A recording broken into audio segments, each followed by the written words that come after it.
Hello everyone, welcome to my channel. আজকে তোমাদের class হবে পলিটি থেকে।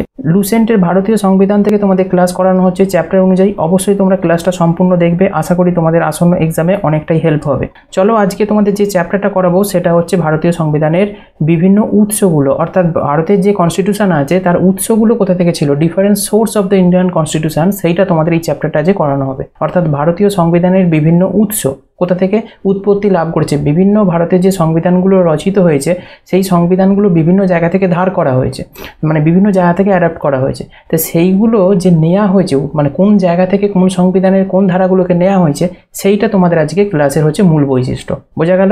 চলো আজকে এই ক্লাসটা তোমাদের করাবো। লুসেন্টে তোমাদের জেনারেল নলেজ যে অবজেক্টিভ বইটা আছে তার কোশ্চেনগুলো থাকবে এবং লুসেন্টে ডেসক্রিপটিভ ইনফরমেশান থাকবে, সাথে তোমাদের এক্সট্রা ইনফরমেশান থাকবে যেগুলো এক্সামের জন্য খুবই গুরুত্বপূর্ণ। ওকে, এইভাবেই প্রত্যেকটা ক্লাস তোমাদের করানো হচ্ছে, অবশ্যই তোমরা সম্পূর্ণ করবে, এক্সামে তোমাদের অনেকটাই হেল্প হবে। ওকে, এর আগে অলরেডি তোমাদের 3টে ক্লাস হয়ে গেছে, ভারতীয় সংবিধান উন্নয়ন, গণপরিষদ, সংবিধানের প্রধান বৈশিষ্ট্য, আজকে তোমাদের হচ্ছে সংবিধানের উৎসটা। ওকে, আগের ক্লাসগুলো যারা করোনি অবশ্যই তোমরা করবে, ডেসক্রিপশন বক্সে লিঙ্ক দেওয়া রয়েছে বা তোমরা প্লেলিস্টে গিয়ে চেক করে নিতে পারো। ওকে, এছাড়া তোমাদের লুসেন্টের history, geography, biology, physics, computer প্রত্যেকটার তোমাদের চ্যাপ্টার অনুযায়ী ক্লাস চলছে। সেই ক্লাসগুলো যারা এখনও পর্যন্ত করোনি অবশ্যই করে নেবে, কারণ লুসেন্ট একটা গুরুত্বপূর্ণ বই, তাই প্রত্যেকটা এক্সামে এখান থেকে কিন্তু প্রশ্ন এসে থাকে। ওকে, এটা ইংলিশ ভার্সন বই, এটা তোমাদের বাংলায় করানো হচ্ছে, সাথে তোমাদের ইংরেজিগুলোকেও রাখা হয়েছে, বাইলিঙ্গুয়ালভাবে করানো হচ্ছে, এরকম সুন্দরভাবে সাজিয়ে। আশা করি তোমাদের ক্লাসগুলো অনেকটাই হেল্প হবে আসন্ন এক্সামের জন্য। ওকে, চলো তাহলে আজকে তোমাদের পলিটির ক্লাসটা আমরা শুরু করি।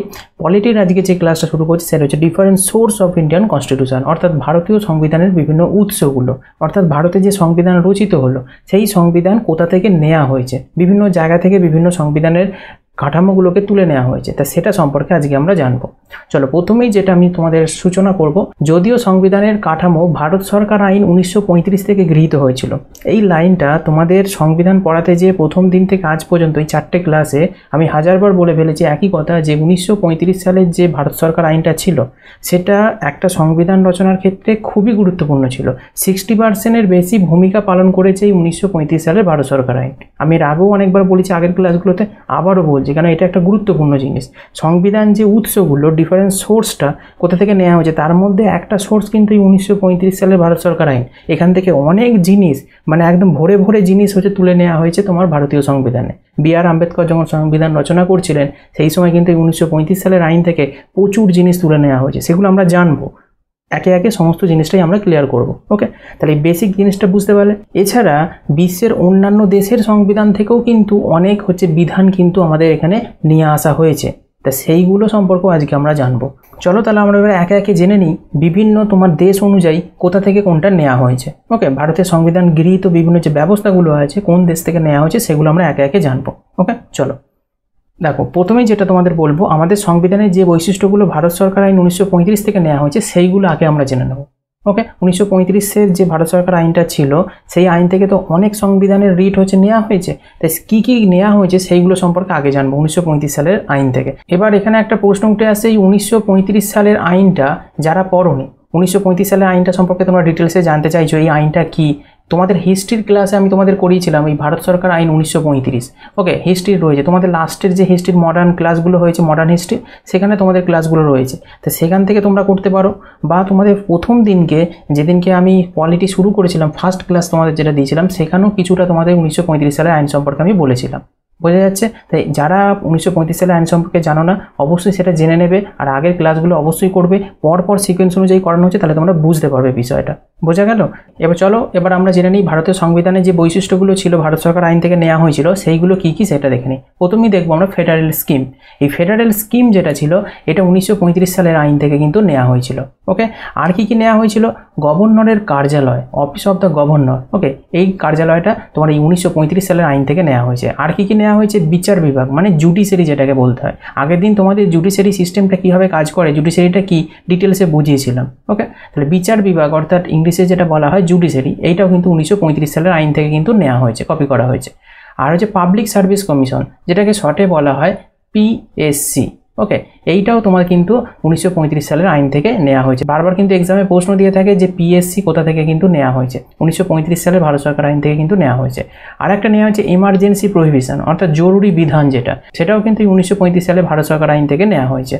নেক্সট হচ্ছে প্রশাসনিক বিবরণ। প্রশাসনিক বলতে অ্যাডমিনিস্ট্রেটিভ, যে অ্যাডমিনিস্ট্রেটিভ যে ডিটেলসগুলো থাকে, আমরা যে অ্যাডমিনিস্ট্রেটিভ যে সার্ভিসগুলো বলে থাকি, ওকে, সেইগুলো কিন্তু এই 1935 সালের ভারত সরকার আইন থেকে কিন্তু কপি করে নেওয়া হয়েছে ভারতীয় সংবিধানে। তাহলে 1935 সালের যে ভারত সরকার আইনটা ছিল, এখান থেকে কোন কোন জিনিস কপি করে ভারতীয় সংবিধানে আনা হয়েছে সেই চারটা তোমাদের আমি দিলাম, এটা মুখস্থ করে রাখবে। এখান থেকে কিন্তু এক্সামে প্রশ্ন দিয়ে থাকে।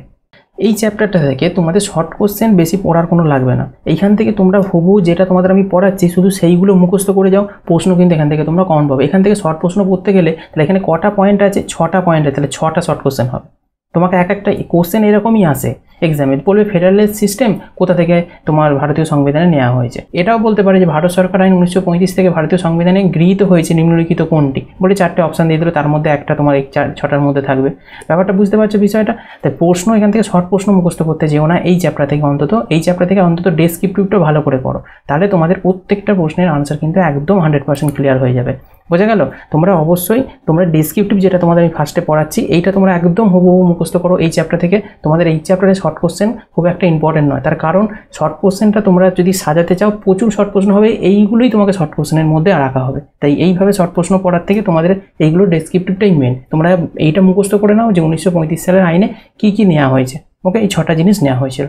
আশা করি তোমাদের ক্লিয়ার হয়েছে বিষয়টা। এবার এই প্রত্যেকটা পয়েন্ট, এই প্রশাসনিক বিভাগ, জরুরি বিধান, পাবলিক সার্ভিস কমিশন, এইগুলো পরবর্তীতে আমরা ডিটেলসে পড়বো। ওকে, এখন আমরা ডিটেলস পড়বো না, এখন শুধু উৎসগুলো কোথা থেকে নেওয়া হয়েছে সেটা পড়বো। ওকে, বোঝা গেল? চলো এবার আমরা এক একটা দেশ সম্পর্কে জেনে নেব। প্রথমেই জেনে নেব অস্ট্রেলিয়া। অস্ট্রেলিয়া থেকে কি কি সংবিধান গৃহীত হয়েছে ভারতীয় সংবিধানে সেটা দেখো। 3টে জিনিস গৃহীত হয়েছে। প্রথম হচ্ছে সমবর্তী তালিকা, ওকে, কনকারেন্ট লিস্ট। ওকে, এইটা হচ্ছে তোমার অস্ট্রেলিয়ার সংবিধান থেকে গৃহীত হয়েছে। নেক্সট হচ্ছে ব্যবসা বাণিজ্য ও মিলনের স্বাধীনতা, বোঝা গেছে, freedom of trade, commerce and intercourse, বোঝা গেল? এইটা নেওয়া হয়েছে অস্ট্রেলিয়ার সংবিধান থেকে। আর কি নেওয়া হয়েছে? সংসদের 2 কক্ষের যৌথ বৈঠক, এটা খুব ইম্পর্টেন্ট। ওকে, সংসদের যে 2টো কক্ষ আছে, পার্লামেন্ট, সংসদ বলতে পার্লামেন্ট, পার্লামেন্টের যে আমাদের যে পার্লামেন্টটা আছে তার তো 2টো কক্ষ, একটা নিম্ন কক্ষ একটা উচ্চ কক্ষ। এই সংসদের এই 2টো কক্ষের যৌথ যে বৈঠকটা হয়ে থাকে, joint sitting of the 2 house of parliament, সংসদের 2 কক্ষে যে যৌথ বৈঠকটা হয় সেই যৌথ বৈঠকটা কিন্তু এই অস্ট্রেলিয়ার সংবিধান থেকে কিন্তু ভারতীয় সংবিধানে আনা হয়েছিল এই ধারণাটা। তাই এইটা কিন্তু খুব ইম্পর্টেন্ট, বারবার কিন্তু এক্সামে প্রশ্ন দিয়ে থাকে এইটা থেকে। 3টে থেকে প্রশ্ন এসেছে প্রিভিয়াস ইয়ারে, কিন্তু ভেরি ইম্পর্টেন্ট, বারবার এক্সামে প্রশ্ন আসে এই পয়েন্টটা থেকে, সংসদের 2 কক্ষের যৌথ অধিবেশনটা যেটা। ওকে, যুগ্ম তালিকা, যৌথ অধিবেশনের ব্যবস্থা, এরকমভাবে বিভিন্নভাবে প্রশ্নটা দিয়ে থাকে, যেটা কোথা থেকে নেওয়া হয়েছে, এটা অস্ট্রেলিয়া থেকে নেওয়া হয়েছে। বোঝা গেল বিষয়টা? চলো আমরা পরবর্তী দেখে নেব কানাডা। কানাডা থেকে কি কি নেওয়া হয়েছে দেখো। কানাডা থেকে নেওয়া হয়েছে 4টে জিনিস। ফার্স্ট হচ্ছে একটি শক্তিশালী কেন্দ্রের সাথে federation, federation with a strong centre. Okay, এটা শক্তিশালী কেন্দ্রের সাথে ফেডারেশন, এটা নেওয়া হয়েছে। নেক্সট হচ্ছে নেওয়া হয়েছে কেন্দ্রে অবশিষ্ট ক্ষমতা ন্যস্ত করা, vesting of residency power in the centre. Okay, next হচ্ছে কেন্দ্র কর্তৃক রাজ্যের গভর্নর নিয়োগ। ওকে, কেন্দ্র যে সরকার আছে সেই কর্তৃক হচ্ছে রাজ্যতে গভর্নর নিয়োগ হবে। গভর্নর বলতে কি বলো তো? হচ্ছে রাজ্যপাল। ওকে, রাজ্যপাল যে নিয়োগ হয় সেটা তো কেন্দ্র কর্তৃক নিয়োগ হয়, তা সেই ধারণাটা কিন্তু কানাডা থেকে নেওয়া হয়েছে। এইটা কিন্তু খুব ইম্পর্টেন্ট, ভেরি ইম্পর্টেন্ট, বারবার এক্সামে কিন্তু প্রশ্ন দেয় এই পয়েন্টটা থেকে। সবগুলো থেকেই আসে, বারবার বলছি এখানে কোনো পয়েন্ট তোমরা মিস করবে না, হুবহু মুখস্থ করে নেবে। ওকে, এইগুলো যদি মুখস্থ রাখো তবেই কিন্তু এইখান থেকে যে প্রশ্নগুলো আসে তবে তোমরা করতে পারবে। এখান থেকে শর্ট প্রশ্নের আন্ডারে তোমরা যেও না, একদম ডাইরেক্ট মুখস্থ করে রাখবে। কেন প্রশ্ন এখান থেকে দুভাবে আসে, একটা 4টে অপশান দিয়ে বলে, এর মধ্যে এই 4টে অপশানের মধ্যে কানাডা থেকে নেওয়া হয়েছে কোনটা, একটা এরকম টাইপের একটা প্রশ্ন আসে। আর ডাইরেক্ট প্রশ্ন করে দেয় যে কেন্দ্র কর্তৃক রাজ্যের গভর্নর নিয়োগ হয়েছে কোন দেশের সংবিধান থেকে। তাই এইখানে প্রশ্ন করতে গেলে তোমাকে ডেসক্রিপটিভটা একদম মুখস্থ রাখতে হবে। বোঝা যাচ্ছে বিষয়টা? আর একটা নেওয়া হয়েছে সুপ্রিম কোর্টের উপদেষ্টার এখতিয়ার। সুপ্রিম কোর্ট যেটা আছে আমাদের, ওকে, সেই সুপ্রিম কোর্টের যে অ্যাডভাইসরি জুডিসেকশন যেটা আছে সেইটা কিন্তু নেওয়া হয়েছে কানাডার সংবিধান থেকে। কানাডার সংবিধানে কিন্তু এই 2টো ভাইটাল জিনিস, ওকে, ভারতীয় সংবিধানের জন্য। ওকে, কেন্দ্র কর্তৃক রাজ্যের গভর্নর নিয়োগ আর সুপ্রিম কোর্টের উপদেষ্টার এখতিয়ার। বোঝা গেল? তাহলে এতগুলো 4টে জিনিস তোমাদের নেওয়া হয়েছে, খুব ইম্পর্টেন্ট। চলো পরবর্তী আমরা দেখে নেব আয়ারল্যান্ড। আয়ারল্যান্ডের সংবিধান থেকে কী নেওয়া হয়েছে দেখো ভারতীয় সংবিধানে। রাষ্ট্রীয় নীতির নির্দেশমূলক নীতি, যেটা আমরা নির্দেশমূলক নীতি বলে জানি, কি DPSP, directive principles of state policy. নামটা শুনেছো সকলেই, এই ডিপিএসপি যেটাকে শর্টে বলা হয় ডিপিএসপি। ওকে, এবার শর্টে অনেকেই বলে থাকে ডিপিএসপি। এটাই হচ্ছে ভারতীয় নীতির নির্দেশমূলক নীতি, directive principal of state policy. এটা আয়ারল্যান্ড থেকে নেওয়া হয়েছে। ভেরি ভেরি ইম্পর্টেন্ট, প্রচুরবার এক্সামে কিন্তু এসেছে, প্রত্যেকটা এক্সামে একবার হলেও এসে গেছে। ওকে, রাজ্যসভার সদস্যদের মনোনয়ন, okay, nomination of member of Rajya Sabha, এটাও আয়ারল্যান্ডের সংবিধান থেকে কপি করা হয়েছে। আর রাষ্ট্রপতি নির্বাচনের পদ্ধতি, ওকে, এটাও ইম্পর্টেন্ট খুবই। রাষ্ট্রপতি যে নির্বাচিত হয় তার যে পদ্ধতি, রাষ্ট্রপতি নির্বাচন হওয়ার তো পদ্ধতি রয়েছে, সেই পদ্ধতিটা যে ধারণা সেটাও কিন্তু এই আয়ারল্যান্ডের সংবিধান থেকে নেওয়া হয়েছে, method of election of president. তাই এটা কিন্তু খুব ইম্পর্টেন্ট। ওকে, বোঝা গেল। এবার এখানে অনেকের মধ্যে প্রশ্ন হচ্ছে যে এইগুলো ডিটেলসে বর্ণনা করার জন্য। অনেকেই হয়তো ভাবছে যে স্যার ডিটেলসে বর্ণনা করছে না কেন, যে নির্দেশমূলক নীতি, রাজ্যসভার সদস্য মনোনয়ন, রাষ্ট্রপতি কী করে নির্বাচন হয়, এইগুলো সম্পর্কে স্পেসিফিক ক্লাস তোমাদের পরবর্তীতে তো আসবে। আজকে তোমাদের যেহেতু তুমি উৎসটা পড়াচ্ছি, শুধু উৎসটাই পড়ো। ওকে, নেক্সট টাইম তোমাদের পরবর্তী যখন ক্লাসগুলো আসবে একে একে প্রত্যেকটা তোমাদের ডিটেলসে ক্লাস হবে, কোনোটা মিস যাবে না। এগুলো প্রত্যেকটা আলাদা আলাদা করে স্পেসিফিক ক্লাস থাকবে। ওকে, তোমরা ক্লাসগুলো সম্পূর্ণ করো, প্রত্যেক দিন ক্লাসগুলো তোমরা করতে থাকো, তোমরা কিন্তু সমস্ত ইনফরমেশান পেয়ে যাবে। ওকে, চলো আমরা নেক্সট দেখে নেবো জাপান। জাপান থেকে একটা জিনিসই নেওয়া হয়েছে, আইন দ্বারা প্রতিষ্ঠিত পদ্ধতি। ওকে, এটা কিন্তু তোমার জাপান থেকে নেওয়া হয়েছে। ওকে, নেক্সট আমরা দেখে নেব হচ্ছে সোভিয়েত ইউনিয়ন, যেটাকে বলা হয় ইউএসএসআর। এখন কিন্তু নামটা চেঞ্জ হয়ে ইউএসএসআর হয়ে গেছে, কি বলতো, রাশিয়া। তোমরা সকলেই এটা জেনে থাকো। তাই এক্সামে প্রশ্নে অনেক সময় সোভিয়েত ইউনিয়ন বা যেটাকে শর্টে বলা হয় ইউএসএসআর এটাও দেওয়া থাকে, আবার অনেক সময় রাশিয়া দেওয়া থাকে। বর্তমান এক্সামগুলোতে বেশিরভাগ স্ট্যান্ডার্ড এক্সামগুলোতে রাশিয়াই দিচ্ছে, কিন্তু কিছু কিছু এক্সামে ইউএসএসআরও দিচ্ছে, কিন্তু এখন সেটা নামটা ইউএসএসআরে চেঞ্জ হয়ে রাশিয়া হয়ে গেছে। ব্যাপারটা বোঝা গেছে? যখন নেওয়া হয়েছিল সেই সময় ইউএসএসআর ছিল, সেই জন্য একে ইউএসএসআর বলা হতো বা সোভিয়েত ইউনিয়ন বলা হতো। বোঝা যাচ্ছে বিষয়টা? খুব ইম্পর্টেন্ট কিন্তু, মৌলিক কর্তব্য তোমরা সকলেই জানো, ফান্ডামেন্টাল ডিউটিস যেটা, সেটা কিন্তু এই সোভিয়েত ইউনিয়ন বা রাশিয়া থেকে নেওয়া হয়েছে। ওকে, আর একটা জিনিস নেওয়া হয়েছে প্রস্তাবনার ন্যায় বিচারের আদর্শ। আদর্শের মধ্যে কী কী রয়েছে? সামাজিক, অর্থনৈতিক এবং রাজনৈতিক। তোমাদের যে প্রিয়াম্বেলে যে হচ্ছে তোমার ন্যায় বিচারগুলো যেগুলো আছে, জাস্টিসগুলো, তার মধ্যে সামাজিক, অর্থনৈতিক, রাজনৈতিক, এই তিনটে জিনিসই কিন্তু তোমার সোভিয়েত ইউনিয়ন, ইউএসএসআর বা রাশিয়া থেকে নেওয়া হয়েছে। ভেরি ভেরি ইম্পর্টেন্ট এই দুটো, কিন্তু এক্সামে খুবই আসে। মৌলিক কর্তব্য তো তোমাদের 99% প্রত্যেকটা এক্সামই এসে থাকে, তোমরা সকলেই জানো। এবার দেখো ইউকে মানে যুক্তরাজ্য বা ব্রিটেন যেটাকে আমরা বলে থাকি। ওকে, তোমরা এই জিনিসগুলো ভালো করে বুঝবে। অপশানে অনেক সময় ইউকে দেওয়া থাকে, অনেক সময় ব্রিটেন দেওয়া থাকে, অনেকেই কনফিউজ হয়ে আনসার ভুলভাল করে ফেলে। ওকে, তাই এই জায়গাগুলো তোমাদের কিন্তু মনে রাখতে হবে। ইউকে যেটা, সেটাই হচ্ছে যুক্তরাজ্য, সেটাই হচ্ছে তোমার ব্রিটেন। বোঝা যাচ্ছে বিষয়টা? তিনটে নামই মনে রাখবে, যুক্তরাজ্যকে ইউকে বলে, ইউকে কি হচ্ছে ব্রিটেন বলে। এবার দেখো এখান থেকে অনেক জিনিস নেওয়া হয়েছে। কি কি? প্রথমে হচ্ছে সংসদীয় সরকার। ওকে, পার্লামেন্টারি গভর্নমেন্ট, এইটা হচ্ছে তোমার সংসদীয় সরকার নেওয়া হয়েছে। আইনের নিয়ম মানে রুলস অফ ল, ওকে, এইটা নেওয়া হয়েছে। আইন তৈরির পদ্ধতি, এই যে লটা যে তৈরি হলো তার যে পদ্ধতিটা কিভাবে তৈরি হবে সেটাও কিন্তু এই ব্রিটেন থেকে নেওয়া হয়েছে, ব্রিটেন থেকে ধারণাটা নেওয়া হয়েছে। একক নাগরিকত্ব, single citizenship, very very important, এটাও কিন্তু তোমার এই ব্রিটেন থেকে নেওয়া হয়েছে বা ইউকে থেকে। ক্যাবিনেট সিস্টেম, এটাও তোমার হচ্ছে ব্রিটেন থেকে নেওয়া হয়েছে। বিশেষাধিকারমূলক রিট, ওকে, ব্রিটেন থেকে নেওয়া হয়েছে। সংসদীয় বিশেষাধিকার, পার্লামেন্টারি প্রিভিলেজেস, সংসদীয় বিশেষাধিকার, এইটাও কিন্তু তোমার ব্রিটেন থেকে নেওয়া হয়েছে। নেক্সট হচ্ছে দ্বিকক্ষ বিশিষ্ট সংসদীয় ব্যবস্থা, বাইক্যামেরিয়াল পার্লামেন্টারি সিস্টেম। তোমরা জানো ভারতে হচ্ছে দ্বিকক্ষ বিশিষ্ট হচ্ছে তোমার সংসদীয় পার্লামেন্টের ব্যবস্থা রয়েছে, মানে একটা যে পার্লামেন্ট থাকে তার হচ্ছে দুটো কক্ষ, একটা উচ্চ কক্ষ, একটা হচ্ছে তোমার নিম্ন কক্ষ। ওকে, তাই জন্য দ্বিকক্ষ বিশিষ্ট বাইক্যামেরাল ওকে পার্লামেন্টারি সিস্টেম ভারতে রয়েছে। এই ধারণাটা নেওয়া হয়েছে ব্রিটেন থেকে। ভেরি ভেরি ইম্পর্টেন্ট কিন্তু এইটাও। ওকে, এক্সামে খুবই আসে। আর একটা হচ্ছে CAG, okay, office of the CAG, CAG office, যেটা এই ধারণাটাও নেওয়া হয়েছে তোমার ব্রিটেন থেকে। তো এইগুলো কিন্তু খুবই ইম্পর্টেন্ট, এক্সামে প্রত্যেকটা থেকে প্রশ্ন এসেছে। এবং ভেরি ভেরি ইম্পর্টেন্ট হচ্ছে সিঙ্গেল সিটিজেনশিপ, তারপর হচ্ছে দ্বিকক্ষ বিশিষ্ট সংসদীয় সভা, তারপর হচ্ছে রিটগুলো, ওকে, তারপর হচ্ছে আইন তৈরির পদ্ধতি, এগুলো থেকে খুবই প্রশ্ন এসেছে। তা বলে তোমরা এই শুধুই 4টে করে দেবে এরকম না, প্রত্যেকটাই তোমরা মুখস্থ করবে। এক্সামে প্রশ্ন প্রত্যেকটা থেকেই এসেছে এবং ভবিষ্যতেও আসবে। নেক্সট দেখে নেবো আমরা আমেরিকা, যেটাকে ইউএস বলে। ওকে, এখান থেকে নেওয়া হচ্ছে দেখো ফান্ডামেন্টাল রাইটস, মানে যেটা মৌলিক অধিকার। আমরা এর আগে পড়ে এসেছি মৌলিক কর্তব্যটা নেওয়া হয়েছিল কোথা থেকে। ওকে, সেটা আমরা পড়ে এসেছি, রাশিয়ার সংবিধান থেকে নেওয়া হয়েছিল মৌলিক কর্তব্য। এবার আমরা পড়ছি মৌলিক অধিকার, যেটা আমেরিকার সংবিধান অর্থাৎ ইউএসএ সংবিধান থেকে নেওয়া হয়েছে। বোঝা যাচ্ছে বিষয়টা? তো এই দুটো জিনিসে অনেকে আবার কনফিউজ থাকে যে মৌলিক অধিকার আর মৌলিক কর্তব্য এই দুটোর মধ্যে। মৌলিক অধিকার বললে আমেরিকা, আর মৌলিক কর্তব্য বললে রাশিয়া, এই দুটো কিন্তু মনে রাখবে। ওকে, আর বিচার বিভাগীয় স্বাধীনতা, এইটা ইন্ডিপেন্ডেন্ট অফ জুডিশিয়ারি, এইটা হচ্ছে তোমার আমেরিকা সংবিধান থেকে নেওয়া হয়েছে। বিচার বিভাগীয় পর্যালোচনা, ওকে, জুডিশিয়াল রিভিউ, ওকে, একটা বিচার হচ্ছে তার জুডিশিয়াল রিভিউটার প্রয়োজন হয়, এই ধারণাটাও নেওয়া হয়েছে আমেরিকা সংবিধান থেকে। রাষ্ট্রপতির অভিশংসন, বাংলায় যেটাকে অভিশংসন বলা হয়, ইংলিশে বলা হয় হচ্ছে ইমপিচমেন্ট। তোমরা ইংলিশ টার্মটা বেশি পরিচিত সকলের সাথে, ইমপিচমেন্ট পদ্ধতি বলা হয় না, রাষ্ট্রপতিকে ইমপিচমেন্ট করা হয়েছে, মানে বাংলা সেটাকে বলা হয় অভিশংসন। ওকে, রাষ্ট্রপতির যে ইমপিচমেন্ট সেটা হচ্ছে তোমার আমেরিকা সংবিধান থেকে কিন্তু নেওয়া হয়েছে, ভেরি ভেরি ইম্পর্টেন্ট। এবার এখান থেকে আরেকটা প্রশ্ন আসে এই রিলেটেড, হচ্ছে তোমাদের বলে দিই, পরবর্তীতে এগুলো সব ডিটেলসে পড়ানো হবে, তবুও বলি 61 নম্বর যে আর্টিকেলটা আছে, এই 61 নম্বর আর্টিকেলে রাষ্ট্রপতির হচ্ছে ইমপিচমেন্ট পদ্ধতির কথা কিন্তু বলা হয়েছে। ওকে, পদচ্যুতি সংক্রান্ত যে বিষয়টা, ওকে, সেটা কিন্তু 61 নম্বর আর্টিকেলে বলা হয়েছে, তাই এটাও কিন্তু জেনে রাখবে। এই রিলেটেড এক্সামে প্রশ্ন আসে বলে তোমাদের কিন্তু বলে দিলাম। এবার প্রত্যেকটা যদি বলতে হয় তাহলে অনেক বড় হবে, আমি এগুলো পরবর্তীতে যেহেতু ক্লাস আনবো, তাই সেইগুলো আর্টিকেলের ক্লাসে তোমাদের আমি করিয়ে দেবো। যেমন হচ্ছে মৌলিক অধিকারটা, এটা ইম্পর্টেন্ট, এটা জেনে রাখাটা দরকার। এটা হচ্ছে তোমার 12 থেকে 35 নম্বর আর্টিকেলে তোমার বর্ণনা করা আছে, ওকে, মৌলিক অধিকারটা। ওকে, বোঝা গেল। নেক্সট হচ্ছে দেখো সুপ্রিম কোর্ট হাইকোর্টের বিচারপতিদের যে অপসারণ, ওকে, মানে হাইকোর্ট এবং সুপ্রিম কোর্টের যারা বিচারপতি হয় তাদেরকে তো অপসারণ করার যে পদ্ধতি, সেই জিনিসটা কিন্তু আমেরিকা সংবিধান থেকে নেওয়া হয়েছে। আর প্রস্তাবনা, ওকে, প্রিয়াম্বেল, ভেরি ভেরি ইম্পর্টেন্ট। এই প্রিয়াম্বেলটা নেক্সট দিন তোমাদের ক্লাস আসবে, প্রিয়াম্বেলের প্রস্তাবনা এবং রাষ্ট্রপতি ও সহ সভাপতি, মানে হচ্ছে ভাইস প্রেসিডেন্ট যেটা থাকে, ওকে, প্রেসিডেন্ট বলা হয় রাষ্ট্রপতি, আর সহ সভাপতি অর্থাৎ ভাইস প্রেসিডেন্ট, এদের যে হচ্ছে তোমার কার্যাবলী, এইগুলো কিন্তু আমেরিকা সংবিধান থেকে ধারণাগুলো নেওয়া হয়েছে। তাই এইগুলো কিন্তু খুব ইম্পর্টেন্ট, আমেরিকা সংবিধান থেকে কোনগুলো নেওয়া হয়েছে, ভেরি ভেরি ইম্পর্টেন্ট, এগুলো এক্সামে খুবই প্রশ্ন কিন্তু দিয়ে থাকে। নেক্সট আমরা দেখবো জার্মানি, যেটাকে ওয়েইমার বলা হয়ে থাকে, ওকে, এখান থেকে নেওয়া হয়েছে জরুরি অবস্থার সময় মৌলিক অধিকার স্থগিত করা।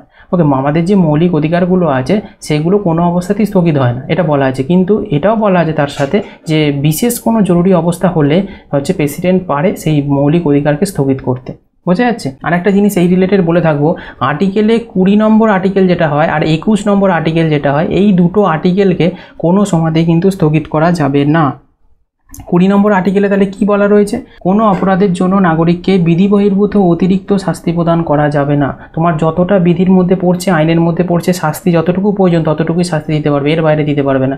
এই যে মৌলিক অধিকারটা, এই জিনিসটা হচ্ছে তোমার কোনো অবস্থাতেই স্থগিত করা যাবে না, যতই জরুরি অবস্থা আসুক না কেন। ওকে, জরুরি অবস্থা এসে গেছে বলে একটা হচ্ছে তোমার ক্রিমিনালকে ধরা হয়েছে, সেখানে ধরে তাকে যাচ্ছে তাই করে হচ্ছে তার উপর অত্যাচার করা হবে, এই জিনিসটা কোনো অবস্থাতেই করা যাবে না। তাই জন্য এই 20 নম্বর আর্টিকেলকে কোনো অবস্থাতেই জরুরি অবস্থাতেও স্থগিত করা যাবে না। আর 21 নম্বর আর্টিকেলে কি বলা রয়েছে, 21 নম্বর আর্টিকেলে অনেক কিছু বলা রয়েছে, জীবন ও ব্যক্তিগত স্বাধীনতার যে সংরক্ষণ সেটা বলা রয়েছে, ভেরি ভেরি ইম্পর্টেন্ট। জীবন ও ব্যক্তিগত স্বাধীনতা যেগুলো থাকে সেইগুলো কোনো অবস্থাতে কিন্তু বন্ধ করা যাবে না, যতই জরুরি অবস্থা দেশে আসুক না কেন। ওকে, অন্যান্য যে মৌলিক অধিকারগুলো আছে 12 থেকে 35 নম্বর আর্টিকেলের মধ্যে প্রত্যেকটাই তোমার জরুরি অবস্থার সময় রাষ্ট্রপতি চাইলে সেটাকে ক্ষণিকের জন্য স্টপ করে দিতে পারে অধিকারটা, কিন্তু 20 আর 21কে কোনো অবস্থাতে কিন্তু ব্যান করতে পারবে না। 20 এবং 21 নম্বর আর্টিকেলকে কোনো অবস্থাতে কিন্তু মৌলিক অধিকারকে স্থগিত করা যায় না, এই জিনিসটা কিন্তু ভালো করে মনে রাখবে। ওকে, যেমন কোনো ব্যক্তিকে গ্রেপ্তার করা হলে তাকে যত শীঘ্র সম্ভব গ্রেপ্তারের কারণটাও তোমাকে কিন্তু জানাতে হবে। তুমি গ্রেপ্তার করে নিয়ে চলে এসেছো, সেটাকে গ্রেপ্তারের কারণ জানাতে চাইছো না, এটা কিন্তু হবে না, এটা কিন্তু মৌলিক অধিকার ক্ষুণ্ণ, তুমি এর বিরুদ্ধে কেস করতে পারো। ওকে, এটা 21 নম্বর আর্টিকেলে কিন্তু বলা রয়েছে। ওকে, এবং গ্রেপ্তারে 24 ঘন্টার বেশি তাকে আটকে রাখা যাবে না, তাকে কোর্টে হচ্ছে পেশ করতে হবে। ওকে, বিশেষ কারণ দেখে, বা সে হচ্ছে কোর্টে যে উকিল, সেই উকিলের কিন্তু দ্বারস্থ সে হতে পারে, তার অধিকার কিন্তু রয়েছে। তাই এইগুলো জরুরি অবস্থাতেও কিন্তু বন্ধ করা যায় না। বোঝা যাচ্ছে, এই দুটো মৌলিক অধিকার, মানে 20 নম্বর আর্টিকেল আর 21 নম্বর আর্টিকেলে যেগুলো বলা আছে। আশা করি তোমাদের এইটুকুন ক্লিয়ার হয়েছে। পরবর্তীতে আমি আর্টিকেল যখন পড়াবো আরও ডিটেলসে তোমাদের এগুলো বর্ণনা করবো। ওকে, তাহলে জার্মানি থেকে জরুরি অবস্থার সময় মৌলিক অধিকার যে স্থগিত করা, এই বিষয়টা কিন্তু নেওয়া হয়েছে। শুধু স্থগিত করা যায় না 20 আর 21কে। বোঝা যাচ্ছে বিষয়টা। চলো পরবর্তী প্রশ্নে চলে যাব। দেখো দক্ষিণ আফ্রিকা থেকে কি নেওয়া হয়েছে, ভারতীয় সংবিধানের সংশোধনের পদ্ধতি। ভারতীয় সংবিধান যে অ্যামেন্ডমেন্ট করা হয়, সংবিধান তো রচিত হওয়ার পর অনেকবার সংশোধন হয়েছে, এখনও পর্যন্ত বর্তমানে 105 বার হচ্ছে অ্যামেন্ডমেন্ট হয়ে গেছে 2022 পর্যন্ত। তাহলে এই যে অ্যামেন্ডমেন্টগুলো হয়েছে, এই ধারণাটা দক্ষিণ আফ্রিকা থেকে নেওয়া হয়েছে। আর একটা রাজ্যসভার সদস্যদের যে নির্বাচন, রাজ্যসভার যারা সদস্য থাকে, ইলেকশন মেম্বার অফ রাজ্যসভা, এইটা কিন্তু দক্ষিণ আফ্রিকার সংবিধান থেকে কিন্তু গৃহীত হয়েছে এই দুটো। ওকে, তাহলে দক্ষিণ আফ্রিকা থেকে দুটো জিনিস গিয়ে দেওয়া হয়েছে। এখানে একটা কথা তোমাদের বলে রাখবো, সংসদে যে 2/3 সংখ্যাগরিষ্ঠতা নিয়ে সংশোধনী এবং আনুপাতিক প্রতিনিধিত্বের ভিত্তিতে রাজ্যসভার সদস্যদের নির্বাচন কিন্তু হয়ে থাকে। মানে তোমাদের যদি কোনো সংবিধানকে সংশোধন করতে হয়, অ্যামেন্ডমেন্ট করতে হয়, তাহলে সংসদ মানে পার্লামেন্ট যেটা আছে তার হচ্ছে তোমার সংসদের 2/3 সংখ্যাগরিষ্ঠতা পেতে হবে। ওকে, 2/3। ওকে, 2/3 হচ্ছে তোমার 2/3 তোমার সংখ্যাগরিষ্ঠতা পেয়ে তবে সেটা কিন্তু সংশোধন করতে হবে, নাহলে সেই আইনকে সংশোধন করা যাবে না। এই নিয়মটা একটু জেনে রাখবে, সংশোধন হতে গেলে পার্লামেন্টের কত শতাংশ সংখ্যাগরিষ্ঠতা পেতে হয়, 2/3। এবং আনুপাতিক প্রতিনিধিত্বের ভিত্তিতে রাজ্যসভার সদস্যদের নির্বাচন করা। রাজ্যসভার যে সদস্য, এই যে 2 নম্বর পয়েন্টটা যেটা বলা হয়েছিল রাজ্যসভার সদস্যদের নির্বাচন, এটাও কিন্তু তোমার আনুপাতিক প্রতিনিধিত্ব ভিত্তিতে কিন্তু তোমার নির্বাচনটা হয়ে থাকে। তো এই দুটো জিনিস কিন্তু এক্সট্রা ইনফরমেশন হিসেবে জেনে রাখবে, এখান থেকে প্রশ্ন দেয়। ওকে, তাহলে দক্ষিণ আফ্রিকা থেকে দুটো জিনিস কী কী নেওয়া হয়েছে বোঝা গেল। নেক্সট আমরা দেখে নেব হচ্ছে তোমার ফ্রান্স থেকে কী কী নেওয়া হয়েছে। ফ্রান্স থেকে দুটো জিনিস নেওয়া হয়েছে, একটা হচ্ছে রিপাবলিক অর্থাৎ প্রজাতন্ত্র, নেক্সট হচ্ছে প্রস্তাবনায় স্বাধীনতা, সাম্য এবং ভ্রাতৃত্বের আদর্শ। ওকে, এই দুটো জিনিস হচ্ছে ফ্রান্সের সংবিধান থেকে তোমার অ্যাডপ্ট করা হয়েছে, বোঝা গেল। নেক্সট আমরা কিছু এমসিকিউ দেখে নেব। টোটাল আমরা দেখে নিলাম যে 12 থেকে 13টা যে তোমার দেশ ছিল, সেই দেশগুলোর হচ্ছে তোমার কোন দেশ থেকে কোন সংবিধানগুলোকে গৃহীত করা হয়েছে সেগুলো আমরা দেখে নিলাম। এবার আমরা লুসেন্টের যে অবজেক্টিভ জেনারেল নলেজ যে বইটা আছে সেখানে কিছু কোশ্চেন দেওয়া হয়েছে, খুব সীমিত কোশ্চেন, 9টা কি 8টা কোশ্চেন রয়েছে। তোমাদের আগেই বলেছি এখান থেকে কোশ্চেনটা ইম্পর্টেন্ট নয়, এখান থেকে তোমাদের ডেসক্রিপটিভটা ইম্পর্টেন্ট, যে এইটুকুন যে আমি পড়ালাম। ওকে, সেই কটা যে মুখস্থ করে রাখবে এখান থেকে যাই প্রশ্ন আসবে করতে পারবে। এই 9টা কোশ্চেন শুধু পড়ে নিলে হবে না, কারণ 9টা কোশ্চেন খুব ইজি এবং খুব অল্পই কোশ্চেন, কারণ প্রত্যেক লাইন তুলে এখান থেকে প্রশ্ন এসে যায়। তাই তোমাদের রিকোয়েস্ট করবো, আমি এতক্ষণ পর্যন্ত যেগুলো আমি তোমাদের 12 থেকে 13টা দেশের এবং 1935 সালের আইনের থেকে কী কী নেওয়া হয়েছে এগুলো যে পড়ালাম ডিটেলসগুলো, কোনটা থেকে কী একদম হুবহু তোমরা মুখস্থ করে রাখবে, প্রশ্ন কিন্তু ওখান থেকে কমন পেয়ে যাবে। ওকে, এবার চলো আমরা প্রথম কোশ্চেন দেখে নিই। আমাদের সংবিধানে বিচার বিভাগীয় পর্যালোচনার ধারণাটি যে সংবিধান থেকে নেওয়া হয়েছে, তাহলে বলো, এতক্ষণ তো আমরা পড়ে এলাম, তাহলে এটা রাইট অ্যান্সার কী হবে? এটা হবে আমেরিকা, মানে ইউএসএ। ওকে, এখান থেকে নেওয়া হয়েছে জুডিশিয়াল রিভিউ যেটা। ওকে, বোঝা গেল। চলো নেক্সট আমরা 2 নম্বর কোশ্চেন দেখবো। ভারতীয় সংবিধান যে সংবিধান থেকে ভারতীয় ফেডারেশনের পরিকল্পনা ধার করা হয়েছে, তাহলে ভারতীয় ফেডারেশন, ওকে, ইন্ডিয়ান ফেডারেশন যেটাকে আমরা বলে থাকি, তাহলে এইটা ধার করা হয়েছে কোন সংবিধান থেকে? এটা হবে তোমার কানাডার সংবিধান থেকে। অপশান সি হয়ে যাবে তোমার রাইট অ্যান্সার। ওকে, এইগুলো কিন্তু মুখস্থ করলে তবে তোমরা কিন্তু আনসারগুলো দিতে পারবে, নাহলে কিন্তু দিতে পারবে। তাহলে বুঝতে পারছো কীরকম ধরনের কোশ্চেনগুলো হয়, তাহলে বুঝতে পারছো। তোমাদের এটা বলে দেবে যে একটা জিনিস, সেইটা দিয়ে বলবে কোথা থেকে ধার করা হয়েছে, ভারতীয় ফেডারেশন পরিকল্পনা কোথা থেকে ধার করা হয়েছে, এরকম 4টে অপশান দেওয়া থাকবে। আবার তোমাদের এরকম কোশ্চেন বলে যে কানাডা থেকে নেওয়া হয়েছে বলে কোন সংবিধান, বলে এরকম ধরনের এইটাও অপশানে রইলো, আরও 3টে অপশান তোমাকে দিয়ে দিল, তার মধ্যে কোনটা তোমাকে বেছে বলতে হবে। তাই তোমাদেরকে বলছি প্রত্যেকটা দেশের নাম অনুযায়ী কোন কোন সংবিধান রয়েছে সেইগুলো তোমরা মুখস্থ করে নাও, তাহলেই তোমাদের কিন্তু এখানকার এই চ্যাপ্টারটা তোমাদের ইজিলি ক্লিয়ার হয়ে যাবে। আশা করি তোমরা বুঝতে পেরেছো আমার কথাটা। ফেডারেশন বলতে যুক্তরাষ্ট্রীয় পরিকল্পনার কথা বলা হচ্ছে। ওকে, চলো আমরা পরবর্তী 3 নম্বর কোশ্চেনে চলে যাব। শক্তিশালী কেন্দ্রের সাথে ফেডারেল সিস্টেম, ওকে, মানে যুক্তরাষ্ট্রের যে সিস্টেমটা ভারতীয় যে সংবিধান থেকে ধার করা হয়েছে, তাহলে এটা বলো, এটাও কানাডা। ওকে, অপশান সি হয়ে যাবে রাইট অ্যান্সার। প্রশ্নটাকে ঘুরিয়ে শুধু করেছে শক্তিশালী কেন্দ্রের সাথে ফেডারেল সিস্টেম। তোমাদের আমি বলেছি প্রশ্ন একই থাকবে কিন্তু তার ধরনটা একটু আলাদা থাকতে পারে, এরকম ধরনের প্রশ্ন এক্সামে এসেছে। এগুলো প্রিভিয়াস ইয়ারের বিভিন্ন প্রশ্ন তোমাদের লুসেন্টের অবজেক্টিভ বইটাতে রয়েছে, তো সেইগুলি তোমাদের আমি করাচ্ছি। নেক্সট কোশ্চেন দেখো, ভারতের সংবিধানে জরুরি বিধান অন্তর্ভুক্ত করার ধারণাটি কোথা থেকে ধার করা হয়েছে? তাহলে জরুরি বিধান, ওকে, এমার্জেন্সি প্রহিবিশন, বলো এটা কোথা থেকে নেওয়া হয়েছে?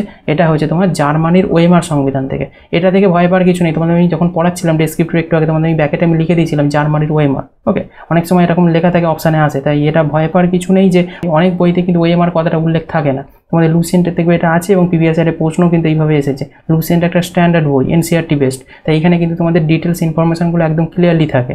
ওকে, এক্সাম রিলেটেড। ওকে, 2টা পয়েন্ট একদম তোমাদের কভার করা থাকে, তাই লুসেন্ট কিন্তু খুব গুরুত্বপূর্ণ এই জন্য একটা বই। ওকে, জার্মানির বললেও আনসার তোমার জার্মানি হবে, বা জার্মানির ওয়েমার বললেও তোমাদের জার্মানির ওয়েমার সংবিধান হবে। বোঝা গেছে বিষয়টা, জরুরি বিধান এখান থেকে নেওয়া হয়েছে। এবার যদি বলো যে জার্মানি থেকে আর কি নেওয়া হয়েছে, জার্মানি থেকে আর কিছুই নেওয়া হয়নি, জার্মানি থেকে একটা জিনিসই নেওয়া হয়েছে, জরুরি বিধান, এমার্জেন্সি প্রহিবিশন। বোঝা গেছে, এইটাও কিন্তু মনে রাখবে, জার্মানি থেকে একটা জিনিসই নেওয়া হয়েছে। পরবর্তী প্রশ্ন দেখো, ভারতের লোকপাল এবং লোকায়ুক্তের কার্যালয় নিচের কোনটি ভিত্তিক? ওকে, লোকপাল যেটা হয় এবং হচ্ছে লোকায়ুক্ত যেটা হয়, এটা কার্যালয়টা কোন ভিত্তিক? এটা হচ্ছে তোমার স্ক্যান্ডিনেভিয়াল ন্যায়পাল ভিত্তিক। অপশান বি হয়ে যাবে তোমার রাইট অ্যান্সার। চলো পরবর্তী প্রশ্ন দেখো, 6 নম্বর। এটা একটা তালিকা দিয়েছে ম্যাচ করতে। তালিকা 1-এ দিয়েছে ভারতের সংবিধানের যে বিধানগুলো সেইটা, আর 2 নম্বরে দিয়েছে উৎস, মানে কোথা থেকে নেওয়া হয়েছে। তাহলে সেটা ম্যাচ করলে তোমাদের পাশে কোড দেওয়া হয়েছে, এই কোড অনুযায়ী তোমাদের ম্যাচ করে বলতে হবে। তাহলে এখানে তোমাদের কোডগুলো ম্যাচ করো, এর মধ্যে কোনটা আনসার হবে? এর মধ্যে আনসার হবে অপশান এটা। দেখো অপশান এতে কি বলছে, এর সাথে 1, অর্থাৎ নির্দেশমূলক নীতি যেটা আছে সেটা ম্যাচ করলে হবে তোমার আয়ারল্যান্ডের সংবিধান। ওকে, বি এর সাথে কি ম্যাচ হচ্ছে দেখো, বি এর সাথে 2 রাষ্ট্রপতির জরুরি ক্ষমতা। রাষ্ট্রপতির জরুরি ক্ষমতা কোথা থেকে নেওয়া হয়েছে? এটা যে জার্মানির সংবিধান থেকে নেওয়া হয়েছে। নেক্সট হচ্ছে ইউনিয়ন রাজ্য সম্পর্ক। ইউনিয়নের সাথে যে রাজ্যের সম্পর্ক এটা কানাডা সংবিধান থেকে নেওয়া হয়েছে। ওকে, তার মানে সি এর সাথে 3। ওকে, এই অপশানে আছে। আর হচ্ছে সংবিধানের সংশোধনী। ওকে, সংবিধানকে যে সংশোধনী অ্যামেন্ডমেন্ট করা যায়, এটা কোথা থেকে? দক্ষিণ আফ্রিকা থেকে একটু আগে আমরা পড়েছি, তাহলে এটা 4। তাহলে কোন অপশান অনুযায়ী মিলছে? অপশান এইটা তোমার মিলে যাচ্ছে। ওকে, এরকম কোড অনুযায়ী প্রশ্নগুলো পড়লে একসাথে তোমাদের 4টে শর্ট প্রশ্ন কভার হয়ে গেল। ওকে, এইগুলো প্রশ্নগুলো তোমাদের এনডিএ, সিডিএস এই সমস্ত এক্সামে হচ্ছে তোমার এসে থাকে। ওকে, সিডিএস, এনডিএ, ওকে, ইউপিএসসি এরকম ধরনের তোমাদের এই তালিকাভুক্ত কোশ্চেনগুলো বেশি এসে থাকে। কিন্তু তোমাদের এসএসসিতেও কিন্তু এরকম ধরনের প্রশ্ন কিন্তু 2-1টা দিয়ে দেয় মাঝে মাঝে ম্যাচ করতে। চলো পরবর্তী দেখো, ভারতীয় সংবিধান অন্যান্য দেশের সংবিধানের কিছু বৈশিষ্ট্য গ্রহণ করেছে। অবশ্যই আমাদের ভারতীয় যে সংবিধানটা বিভিন্ন দেশের সংবিধান থেকে ধার করে নিয়েছে। শুধু যে ধার করে নিয়েছে তাই নয়, নিজেরও কিছু বৈশিষ্ট্য দিয়েই এটা রচিত হয়েছে। তাই জন্য এটা ভারতের বৃহৎ একটা সংবিধান এবং গোটা বিশ্বের মধ্যে একটা বৃহৎ সংবিধান। তা এটা কোন দেশ রাষ্ট্রীয় নীতি নির্দেশমূলক নীতি প্রণয়নে অবদান রেখেছে? দেখো প্রশ্নটাকে স্ট্যান্ডার্ড করার জন্য কত বড় করেছে। এক কথায় বললেই প্রশ্নটা হয়ে যেত যে রাষ্ট্রীয় নীতির যে নির্দেশমূলক নীতি মানে ডিপিএসপি, এটা প্রণয়নের অবদান রেখেছে কোথা থেকে নেওয়া হয়েছে? এটা তোমার আয়ারল্যান্ড থেকে নেওয়া হয়েছে। অপশন সি হয়ে যাবে রাইট অ্যান্সার। প্রশ্ন যত বড়ই হোক না কেন, তোমাদের যদি কনসেপ্ট ক্লিয়ার থাকে তোমরা ইজিলি কিন্তু আনসার দিতে পারবে। ওকে, চলো পরবর্তী প্রশ্ন, নিচের কোনটি ভারতের সংবিধানের সবচেয়ে বড় উৎস? এটা তোমাদের অনেকবার বলেছি প্রথম দিন থেকে, পলিটি শুরু থেকে, তাই এটা আনসার সকলেই দিতে পারবে। Option B, the government of India act 1935, Bharat সরকার আইন 1935। এটা হচ্ছে ভারতীয় সংবিধানের সবচেয়ে বড় উৎস। যদি বলে কত পার্সেন্ট, এটা হচ্ছে 60 থেকে 65% ধারণা কিন্তু এখান থেকেই নেওয়া হয়েছে। 1935 সালের আইন থেকে ভারতীয় সংবিধানে কপি করা হয়েছে ধারণা। বোঝা যাচ্ছে? অপশান বি হয়ে যাবে রাইট আনসার। পরবর্তী দেখো 9 নম্বর প্রশ্ন এবং এটাই লাস্ট প্রশ্ন। তালিকা 1-এর সাথে তালিকা 2 ম্যাচ করতে হবে। ভারতীয় সংবিধানের বিধান দিয়েছে বাম দিকে, ডান দিকে দিয়েছে উৎস।